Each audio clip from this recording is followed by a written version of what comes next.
Hello everyone, this is Megha Yadav. Welcome to our YouTube channel. So I hope you all are preparing at home for the exam, and for today's session I have brought a very important topic, that is methods of teaching. शिक्षण विधियाँ, उन पे आज बात करेंगे हम लोग. कुछ इंपॉर्टेंट विधियों को मैंने चूज़ किया है आपके लिए जो एग्ज़ाम पॉइंट ऑफ व्यू से बहुत ही इंपॉर्टेंट है, प्लस प्रीवियस ईयर क्वेश्चंस जो डायरेक्टली और इनडायरेक्टली इस टॉपिक से पूछे जाते हैं आपके एग्ज़ाम में. So let's begin the session. Okay so ये हमारा सबसे पहला method, that is lecture method, जिसे हिंदी में कहते हैं व्याख्यान विधि. ये सारे सब्जेक्ट्स के लिए एप्लीकेबल है, सारे सब्जेक्ट्स में यूज़ किया जाता है और ये एक सबसे पुरानी विधि भी है कह सकते हैं. इसे मेनली होता ये है इसमें कि जो थियोरेटिकल नॉलेज है उसे कन्वे किया जाता है ओरल प्रेजेंटेशन के द्वारा, ओरली प्रेजेंट किया जाता है. वैसे इसमें कोई भी रिटन वर्क नहीं होती है. टीचर्स सेंटर्ड है ये, क्योंकि टीचर्स के लिए बहुत आसान तरीका होता है, ये बहुत आसान मेथड है. यहाँ पे बस जाना है, किसी एक टॉपिक से रिलेटेड आपको थ्योरी देनी है, बस बोलना है, लेक्चर देना है और क्लास ओवर हो जाती है. तो जो इंस्ट्रक्टर होते हैं वो एक्टिव होते हैं, लेकिन जो रिसीवर होते हैं या ट्रेनीज़ होते हैं वो बहुत ज़्यादा इनएक्टिव होते हैं. तो बेसिकली ये टीचर सेंटर्ड मेथड है. Now the second one is discussion method, जिसे हिंदी में कहते हैं परिचर्चा विधि. तो ये एक बहुत ही एक्टिव सा सेशन होता है, टू वे कम्युनिकेशन होता है. मतलब जो इंस्ट्रक्टर होते हैं और जो लिसनर होते हैं, जो टीचर है और जो स्टूडेंट है, दोनों को इसमें इन्वॉल्व होना पड़ता है. और ये एक डिस्कशन मेथड है जिसमें आइडियाज़ फ्लो करते हैं. टीचर्स कुछ डिस्कस करते हैं, फिर स्टूडेंट्स के जो आइडियाज़ हैं उनके बारे में भी बात करते हैं, स्टूडेंट्स भी पार्टिसिपेट करते हैं. तो ये हो गया हमारा discussion method. Now the third one is demonstration method. Hindi में हम कहते हैं प्रदर्शन विधि. ठीक है, प्रदर्शन विधि मतलब कि आपको कुछ प्रदर्शन वहाँ पे करके दिखाना होता है, बच्चों के सामने डेमोन्स्ट्रेट करना होता है. बहुत ही ज़्यादा इफेक्टिव वे ऑफ टीचिंग है ये, और कॉन्क्रीट नॉलेज दिया जाता है बच्चों को. टीचर स्टूडेंट दोनों ही इन्वॉल्व होते हैं. और होता ये है कि टीचर जो है उनको कोई भी चीज़ को प्रैक्टिकली सामने दिखाना होता है क्लास में, और स्टूडेंट्स इसे ऑब्जर्व करते हैं. स्टूडेंट्स जो है यहाँ पे गुड ऑब्जर्वर कहलाते हैं. और इसका एग्जांपल्स हम लोग ले सकते हैं कि अगर आपको ग्रेविटेशन पढ़ाना है, पहली बार फिज़िक्स में आप ग्रेविटेशन पहली बार बच्चे पढ़ रहे हैं, तो उन्हें समझाने के लिए सबसे बेस्ट आइडिया होगा या बेस्ट वे होगा कि अगर उन्हें प्रैक्टिकली कुछ करके दिखाया जाए. तो अगर हम एक बॉल ले लेते हैं और उसे ऊपर फेंकते हैं और वो नीचे गिर जाता है, तो बस उसके यूज़ से हम पढ़ाएंगे कि ये होता है, ये जो पुल हुआ, जो बॉल ऊपर से नीचे आ गया, तो इसे ग्रेविटेशन कहते हैं. तो वो ज़्यादा आसानी से समझेंगे चीज़ों को. ये कॉन्क्रीट सा नॉलेज दिया जा रहा है उनको डेमोन्स्ट्रेट करके. तो अपर क्लासेस के लिए लैब्स यूज़ किया जाता है, प्रैक्टिकल लैब्स जो होते हैं, chemistry, bio lab, physics lab. And lower classes के लिए चीज़ें क्लास में ही करके दिखाई जाती हैं, एक्सपेरिमेंट्स करके दिखाए जाते हैं, ताकि उन्हें अच्छे से चीज़ें समझ आए और वो ज़्यादा देर तक याद रख पाएँ चीज़ों को. Now the fourth one is story telling method.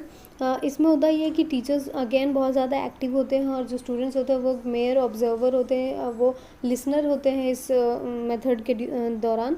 होता ये है कि टीचर्स जो है वो अपने एक्सप्रेशंस को, जेस्चर्स को, बॉडी लैंग्वेज और टोन, वैरायटी ऑफ टोन्स को यूज़ करते हैं, अपने वॉइस को यूज़ करते हैं किसी एक टॉपिक को स्टोरी के तरीके से, एक कहानी बनाकर पढ़ाने के लिए.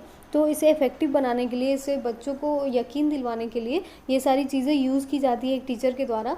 और बच्चे जो है वो ऑब्ज़र्व करते हैं चीज़ों को, बैठ के सुनते हैं ध्यान से, और उन्हें इंटरेस्ट भी लेते हैं, क्योंकि छोटे बच्चों में यूजुअली स्टोरी सुनना उन्हें बहुत ज़्यादा पसंद होता है. तो ये ज़्यादातर जूनियर क्लासेस के लिए ही अप्लाई किया जाता है. Now the next one is brain storming method, जिसे हिंदी में कहते हैं बुद्धि मंथन विधि. तो इसमें होता ये है कि दिमाग, बच्चों के जो दिमाग को बहुत ज़्यादा से ज़्यादा इंगेज किया जाता है, जितना ज़्यादा से ज़्यादा इंगेज कर सके उनके कॉग्निटिव डेवलपमेंट के लिए, संज्ञानात्मक विकास के लिए. तो इसमें बच्चे जो है नए नए आइडियाज़ को डिस्कवर करते हैं क्विकली, और टीचर्स का काम होता है कि उन आइडियाज़ को फ्लो करने देना और उन्हें गाइड करना, बच्चों को गाइड करना है कि वो आइडिया जो वो दे रहे हैं वो सही डायरेक्शन में जा रहे हैं कि नहीं, वो टॉपिक से रिलेटेड है या नहीं. ये सारी गाइडेंस जो है वो टीचर के द्वारा दी जाती है, लेकिन आइडियाज़ बच्चे खुद से डिस्कवर करते हैं, इम्प्रूव करते हैं चीज़ों को. इसमें टीचर्स हेल्प करते हैं उन्हें इम्प्रूव करने में. तो इसका एक एग्जांपल लेते हैं हम लोग कि अगर ऐसे राइटिंग देते हैं हम और कहते हैं किसी एक टॉपिक के बारे में प्रोज एंड कॉन्स दोनों लिखना है, मतलब उसके सपोर्ट में भी चीज़ें लिखनी है और उसके अगेंस्ट भी लिखनी है. तो इसमें बच्चा क्या है कि अपने दिमाग का पूरा पूरा यूज़ करेगा, वो किसी एक टॉपिक के फेवर में भी सोचेगा और उसके अगेंस्ट भी सोचेगा, उसके बाद चीज़ों को लिखेगा। तो ये हो गया एक एग्जाम्पल इसका। एक और एग्जाम्पल है मेरे पास जिसे कहते हैं वर्ड स्टॉर्म। इसमें होता ये है कि अगर आप बच्चों के वोकैब पे काम करना चाहते हो, वर्ड्स पे काम करना चाहते हो, तो आप उन्हें टाइम लिमिट दे दो कि 1 मिनट टाइम है आपके पास, और इसके बीच में आपको जितने भी वर्ड्स आते हैं दिमाग में, जितने भी वर्ड्स आ रहे हैं वो सारे आपको नोट डाउन करना है। तो इससे होता ये है कि उनके वोकैब ठीक होगा, उनका स्पेलिंग वो सुधारेंगे, उनको समझ आएगा कि उनके दिमाग में कितनी सारी वर्ड्स हैं और कौन कौन सी रह गई, किस में गलती हो रही है, किस में नहीं हो रही है, वर्ड्स के मीनिंग्स क्या है, अगर किसी वर्ड का मीनिंग उनको नहीं पता होगा तो ये सारी दिमाग में चीज़ें आएंगी उनके, तो इनका दिमाग जो है वो प्रॉपरली यूज़ होगा, बहुत ज़्यादा यूज़ होगा। तो that is called brain storming method. Now the next one is role play method. Role play method में होता ये है कि बच्चों को हम ड्रामा करके या नाटक के थ्रू चीज़ों को पढ़ाते हैं। इसमें बच्चे ही पार्टिसिपेट करते हैं, बच्चों को पार्टिसिपेंट बनाना है हमें, उनको इन्वॉल्व करना है एक टॉपिक में, और उन्हीं से रोल प्ले करवाना है ताकि वो भी सीखें, और जो बच्चे जो देख रहे हैं, जो ऑडियंस में होंगे वो भी बच्चे होंगे, तो वो भी देखें और सीखें चीज़ों को, किसी एक टॉपिक को। फॉर एग्ज़ाम्पल हम लेते हैं कि अगर हम अपने फ्रीडम फाइटर्स के बारे में बच्चों को बताना चाहते हैं, कुछ इन्फॉर्मेशन देना चाहते हैं, तो किसी एक freedom fighter, let's say Bhagat Singh के बारे में अगर हम उन्हें इन्फॉर्मेशन देना चाहते हैं कि वो क्या थे, उन्होंने क्या किया हमारे देश के लिए, तो उनसे रिलेटेड एक छोटी सी स्टोरी हम लोग उनके लाइफ से लेके बना सकते हैं, और बच्चों को पार्टिसिपेट करा के एक छोटा सा थीम प्ले करवा सकते हैं, रोल प्ले करवा सकते हैं। तो जो बच्चे जो प्ले कर रहे हैं उस रोल को, वो भी सीखेंगे, वो उस अपॉर्चुनिटी को समझेंगे, और उनके भगत सिंह के साथ जो चीज़ें बीती थी वो उन्हें समझ आएगी, वो फील कर पाएंगे कि वो कितने पेट्रियाटिक थे और उन्होंने क्या किया हमारे देश के लिए। और जो बच्चे ऑडियंस में है वो भी समझ पाएंगे, और उनके लिए एक बहुत ही कॉन्क्रीट सा एक इन्फॉर्मेशन जाएगा उनके दिमाग में कि हाँ ये हुआ था पहले, एक भगत सिंह थे जिन्होंने हमारे देश के लिए इतना कुछ किया। तो ये एक एग्जाम्पल हो गया। इससे बच्चों में बहुत ज़्यादा सेल्फ कॉन्फिडेंस आता है, वो लोगों को फेस कर पाते हैं, ऑडियंस जो स्टेज फियर होता है वो भी ख़त्म होता है। तो these are the benefits of this method. The next one is question answer method, जो कि दिया गया है बहुत ही फेमस फिलोसोफर सोक्रेट्स के द्वारा। दैट्स वाई इसे हम कहते हैं सोक्रेटिक मेथड ऑफ टीचिंग। इसमें होता ये है कि टीचर्स जो है वो क्वेश्चंस पूछते हैं और बच्चे आंसर्स देते हैं, और टीचर्स उन्हें गाइड करते हैं प्रॉपर आंसर के तरफ जाने के लिए, या प्रॉपर टॉपिक से रिलेटेड आंसर्स देने के लिए, या आइडियाज़ निकलवाने के लिए। तो ये एक बहुत ही अच्छा हेल्दी सा वर्बल इंटरेक्शन होता है टीचर्स और स्टूडेंट्स के बीच में। इससे बच्चों की कॉन्फिडेंस बढ़ती है, और ये सारे लेवल्स के लिए यूज़फुल है, चाहे वो जूनियर क्लास हो या सीनियर क्लास हो। ये हमें बीएड के वक्त ट्रेनिंग में भी बताया जाता है कि किसी भी क्लास को स्टार्ट करने से पहले हमें क्वेश्चन आंसर मेथड यूज़ करना चाहिए, ताकि आप क्लास के जो प्रीवियस नॉलेज को है वो चेक कर पाओ, और आपको पता चले कि आपको पढ़ाना कहाँ से है, बच्चे कहाँ तक जान रहे हैं या उन्हें कहाँ तक आता है। So that is called question answer method. The next one is problem solving method, जिसे हिंदी में कहते हैं समस्या समाधान विधि। ये बेसिकली प्रॉब्लम सेंटर्ड टीचिंग है। इसमें टीचर्स जो है वो बच्चों को प्रॉब्लम्स देते हैं, क्वेश्चंस देते हैं, और बच्चे उन्हें सॉल्व करने में, उनसे जितने भी सॉल्यूशंस निकल पाए उनमें वो लग जाते हैं, और एक क्रिटिकल सोच होता है, गहन सोच होता है, वो अप्लाई करते हैं अपने न्यू आइडियाज़ को यूज़ करके। जो टीचर्स का रोल होता है इसमें प्रॉपर गाइडेंस देना बच्चों को। इसका एक बेस्ट एग्जांपल हमारे स्क्रीन पे ही दिख रहा है, द थर्स्टी क्रो, जो हमने बचपन में पढ़ा था। ये स्टोरी भी आपको पता होगी कि कैसे कौवे को प्यास लगती है, और वो पानी मिलता भी है बट वो पॉट में बहुत कम होता है, तो वो उससे छोड़ के भाग नहीं जाता है, वो वहाँ से दूर नहीं चला जाता है, बल्कि उसे सॉल्व करके पानी पी के जाता है। तो that is called problem solving attitude, decision making attitude, जो बच्चों में डेवलप कराना हर टीचर की रिस्पॉन्सिबिलिटी होती है। So this is the best method to do that. Now the last one for this session is heuristic method of teaching, जिसे हिंदी में कहते हैं अन्वेषण विधि। ये heuristic वर्ड एक ग्रीक वर्ड से डिराइव किया गया था, ह्यूरिस्को, जिसका मतलब होता है आई फाइंड और आई डिस्कवर, और अन्वेषण विधि में अन्वेषण का भी मतलब होता है रिसर्च। तो ये बेसिकली एक रिसर्च और डिस्कवरी मेथड है, जिसमें बच्चे नए नए आइडियाज़ को डिस्कवर करते हैं, नए नए आइडियाज़ को यूज़ करके नई चीज़ों को में अपने दिमाग को यूज़ करते हैं, अपने कॉग्निशन को यूज़ करते हैं, और आइडियाज़ डेवलप करते हैं। सो बेसिकली एक साइंटिफिक एटीट्यूड डेवलप करता है बच्चों में।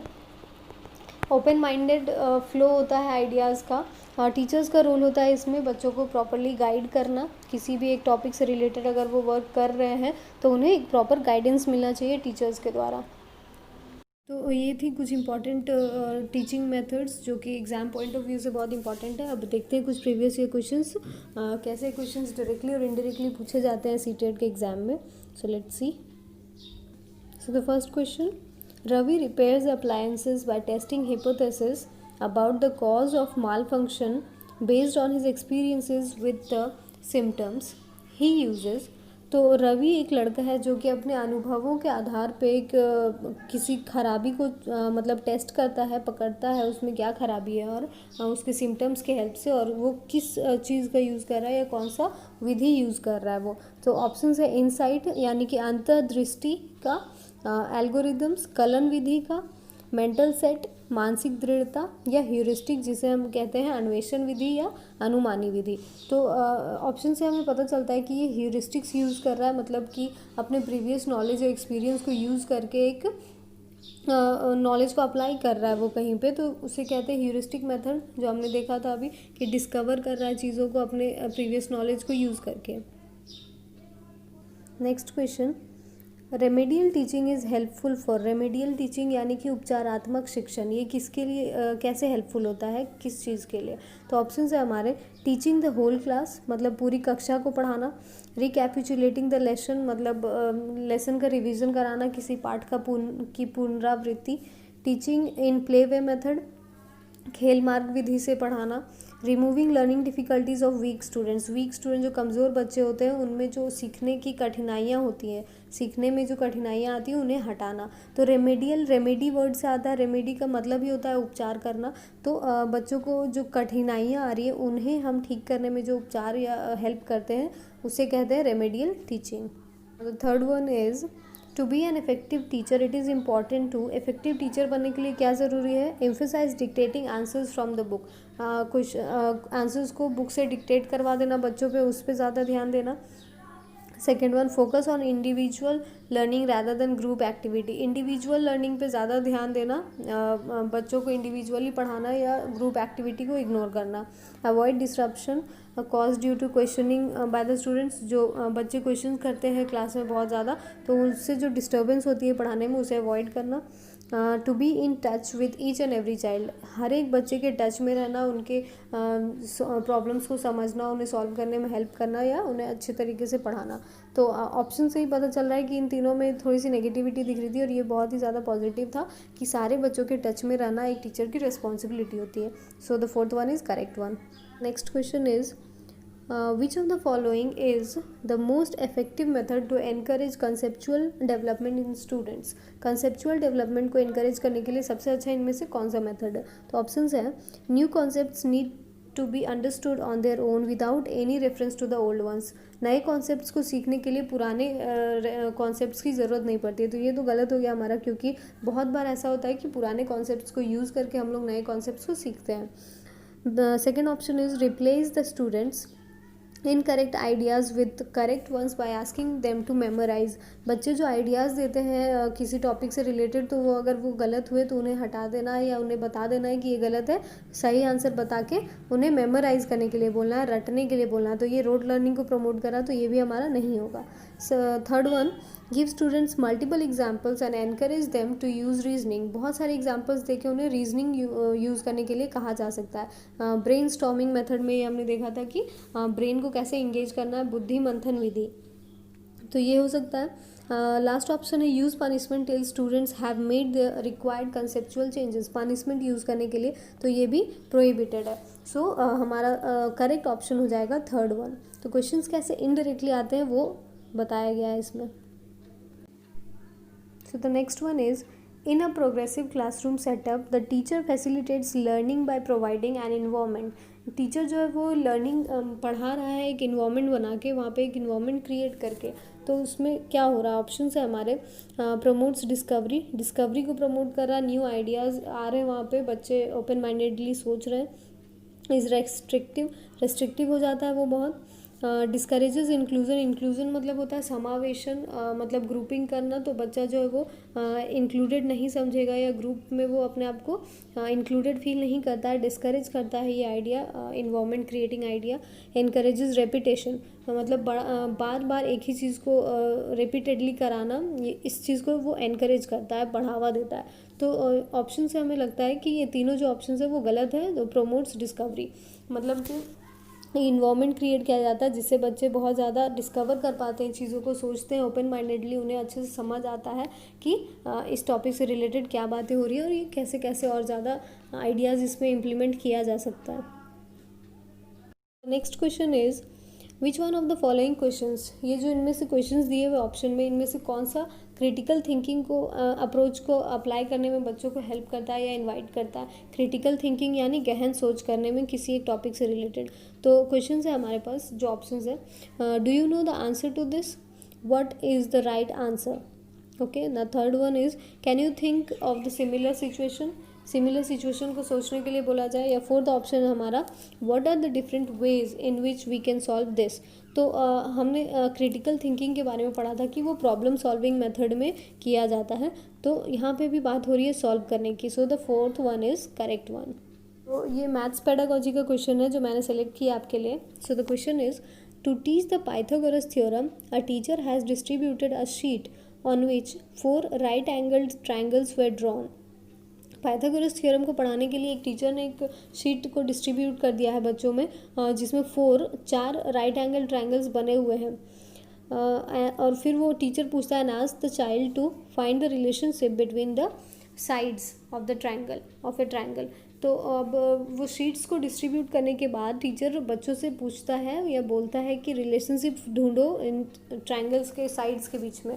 तो ये कौन सा मेथड हो जाएगा, कौन सा मेथड यूज़ किया जा रहा है। तो ऑप्शन है हमारे पास इंडक्टिव मेथड, डिडक्टिव मेथड, आगमन निगमन विधि, जिसके ऊपर मैंने एक वीडियो ऑलरेडी बना दिया है, तो अगर आपने नहीं देखा तो वहाँ से आप देख सकते हो, लेक्चर मेथड, लेबोरेटरी मेथड। तो यहाँ पे हमने क्वेश्चन में देखा कि टीचर ने पहले शीट बच्चों को प्रोवाइड कर दिया जिसमें ट्राइंगल्स ऑलरेडी बने हुए थे, तो मतलब कि वो एग्जाम्पल दे के रूल पूछ रहा है उससे। तो एग्जाम्पल से रूल की तरफ जो बढ़ते हैं उसे हम कहते हैं आगमन विधि, inductive method. So the right one is first.